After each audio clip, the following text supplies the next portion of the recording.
I was in the middle of that police riot, and I really had no idea what was going on.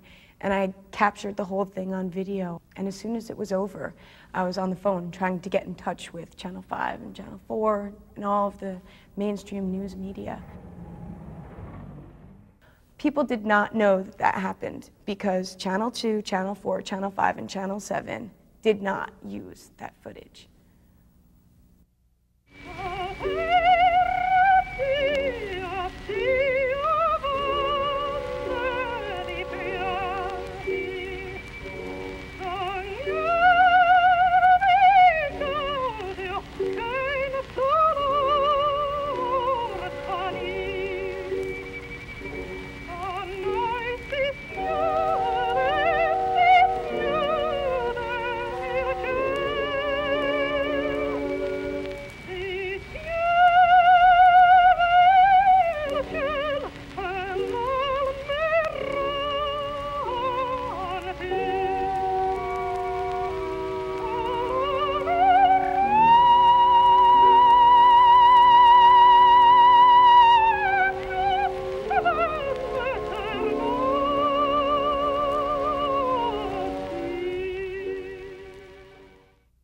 Despite an agreement to start the ride later and follow a prescribed route, hundreds of cyclists took off in other directions, and thousands followed, often unaware they were following the wrong group. Well, obviously it was a terrible mess. The terrible mess disrupted traffic, resulted in 250 arrests and injuries to 2 police officers. Witnessed people going through red lights blatantly and kicking cars, and you don't have the right to do that. I think the citizens saw exactly what the results would be if you let the bicyclists do anything they please. As our experiences were represented back to us in the mass media, it became very hard to stay on the offensive. And critical mass, if anything, has always been about being on the offensive. It's about changing the rules, changing the borders of what's possible, and not accepting the rules of daily life as they're set down from on high. I think that their response was really like heavy-handed. And the mayor's attitude in this one was the same way, that it was that like the critical mass inconvenienced him and some other people, and because so many other people drive, that we're going to stop critical mass. What was reported in the papers after the July ride the next morning was that 250 people had been arrested. It turned out that that number was actually greatly inflated. Only about 110 people were arrested. Of those 110 people, the vast majority of them were arrested in what I call an illegal sweep. They were all arrested at the corner of Sacramento and Montgomery when the police just cordoned off the street and collected all the bicyclists that happened to be riding in that direction, surrounded them, arrested them, and took them all to jail. And in not a single one of those cases was there a conviction. None of those people were convicted. One of the cases that I personally handled that was a misdemeanor case was of a girl who was arrested for assault on a police officer. And the videotape showed that what the officer had written in his police report wasn't true.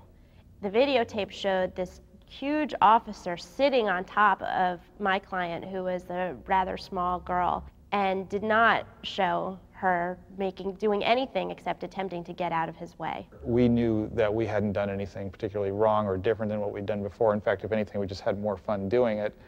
And yet all these lies, this incredible frenzy of outright falsehoods was being broadcast and disseminated throughout the press. And we didn't really have any way to respond to that. I mean, if we'd been a little faster, a little more clever, with a little more media savvy of our own, we might have tried to contest it, but I took the attitude at the time, and I kind of don't think it was wrong really, was just lay low. This stuff will blow over and everybody's going to forget about it. Pretty much a year later, I can say that that was true, that did happen that way, and now we're back, and we're back in large numbers, and we're having the same fun we ever had, and most of us never stopped. It's neat.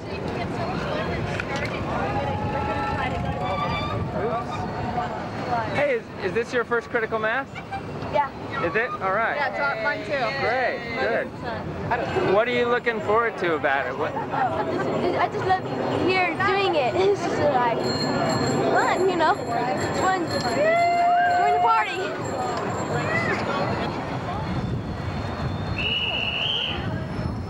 I love this.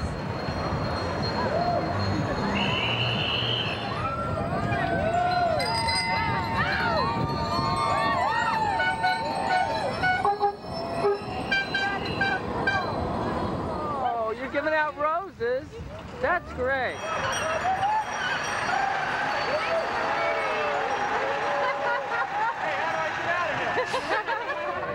Hey, that's fun. I was on the one where we got arrested, me and my boy right here. Oh, really? Yeah, we were down, man. We were like, You guys hey. both got arrested? Yeah, and our other buddy that's back here, because they say we were like unlawful assembly. Yeah, ready to Yeah, you guys look really bad.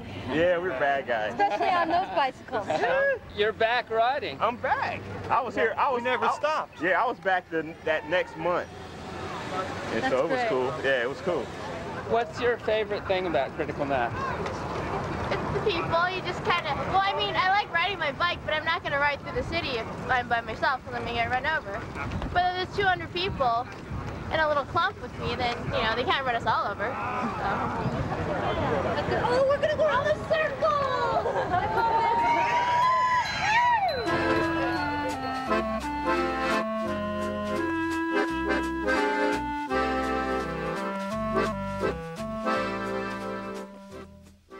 In 1991, before Critical Mass, there were not that many bikes out there. And today, there are so many.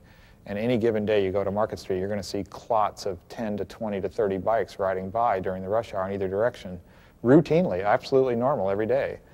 And that's going to influence anybody, child or adult's sense of the city and its possibilities. And a lot of people have taken the Critical Mass experience as an instigation to get on a bike. I know dozens and dozens of people who I've met personally who said, you know, thanks to Critical Mass, I started riding, and this is great.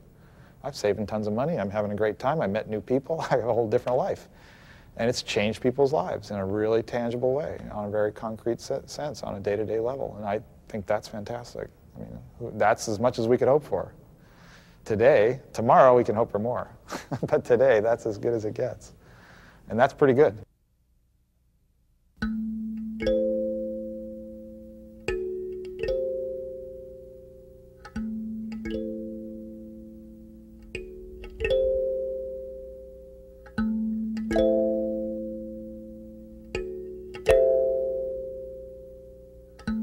Thank you.